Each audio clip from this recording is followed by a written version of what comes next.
would you put your hands together for Olivia, please? Hello, everyone. I grew up in the Catholic Church. I've always loved God a lot, actually, ever since a little girl. And I've been very moved by his love. As I grew up, I only called on God when I needed something. I then went through some very painful experiences in my life that left me feeling very alone and desperate. To deal with that pain, I moved away from God and went to other faiths. I still found myself yearning for peace and wholeness in my life. Then recently I had another child and I found myself really struggling with postnatal problems. I, among other things, felt like a failure and lost hope that things would ever improve. Old pain in my life surfaced and I struggled to cope.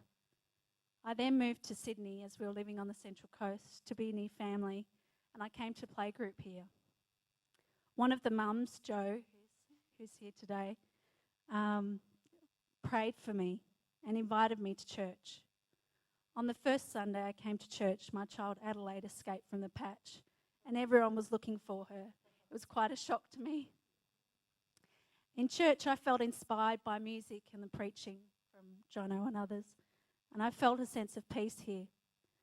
I felt God called me to respond, and I realised Jesus died for me, and so I came here today to respond to that grace. I have decided to give over control of myself to God and accept his healing.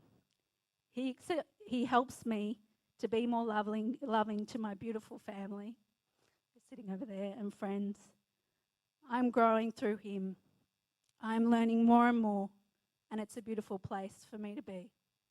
And I'd now like to ask Angie just to say a reading.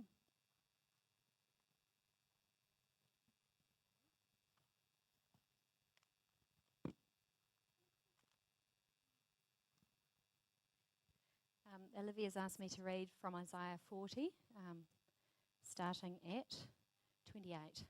I feel like I need a torch here. Do you not know? Have you not heard? The Lord is the everlasting God, the creator of the ends of the earth.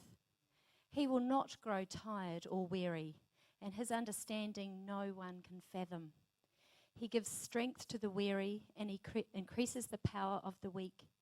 Even youths grow tired and weary, and young men stumble and fall.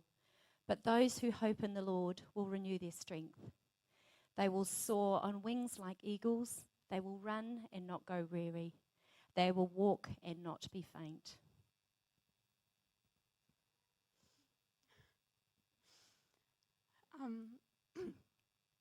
It is an absolute honour and privilege to be here today. And your testimony, and everybody has a testimony and a story, which is amazing because God is a powerful God. But behind your testimony, there's another story and another testimony, because at the beginning of this year, after I'd been walking with God for several years, there was one thing that I really wanted to do, and I really wanted to be a part of leading someone to have a relationship with God. And I prayed about that because it was just one thing that I really, really felt strongly that I wanted to do. And I had been praying for several months before you walked through the door at Playgroup, and what an amazing blessing Playgroup is. And I've been involved in Playgroup for many years before, and I've had lots of conversations, but I'd never had the privilege of inviting someone to church and to actually follow through with that. And I thank you that I've been a part of that.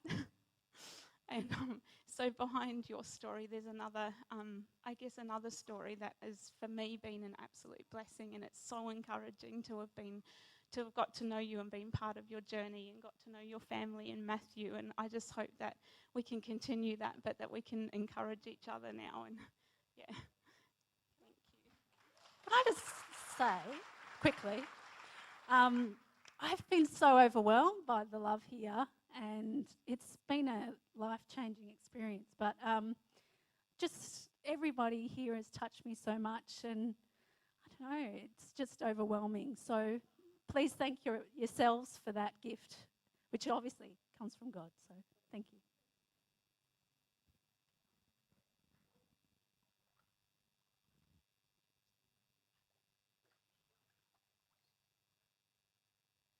Olivia, on your confession of faith, I now baptise you in the name of the Father, the Son, and the Holy Spirit.